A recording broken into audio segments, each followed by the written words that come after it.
intuu madiina ka soo luway ilaa Dar es Salaam oo taga dibkeeda leedahay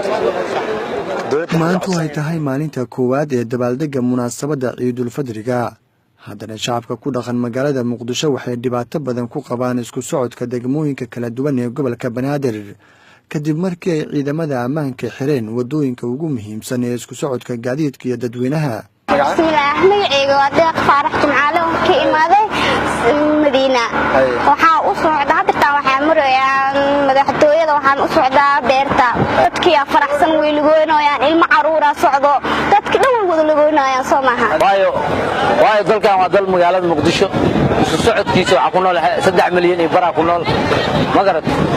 3 milyan iyo bara ku nool intaas oo qalqiya ku nool xirnaashaha badan horta waa dhibaato saa'id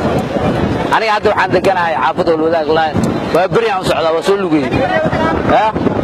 ma raaci karo biil ma raaci karo bajaaj ma raaci karo dhawaan ayaa bartiisa Twitter-ka madaxweynaha Jamhuuriyadda Soomaaliya Maxamed Cabdilaahi Farmaajo waxa uu ugu baaqay ciidamada ammaanka inay shacabka u fudeeyaan isticmaalka wadooyinka magaalada Muqdisho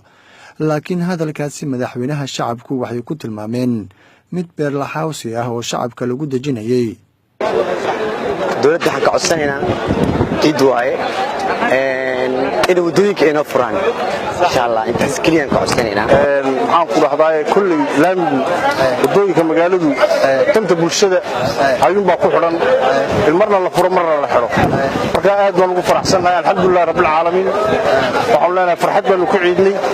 Soomaali meel kasta ay joogtaba farxad aad u qiimo badan ku ciido nabad iyo caano ومالنتي كواد عيدة لكن مقدشة وما كان مالنتاس سببتنا ودوينك وحرن دولة وحنا وقتها قضب كاهين أمانك قبل كسوق يسار لكن كابدل كذا شعب كأي شيء يعني دبعت بدن كلا كل مين حنا شاء ودوينك مقالد مقدشة ودada xiraan daana kala wadada xiraan ilaa iyaga iskaantaran waa soo lugeeyay jidku waa xireen ma walba ciidan ba taagan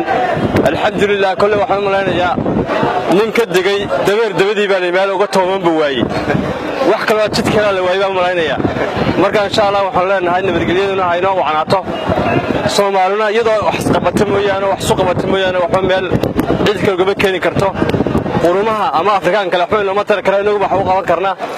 Zikriye Maxamuud Timcade Universal TV Muqdisho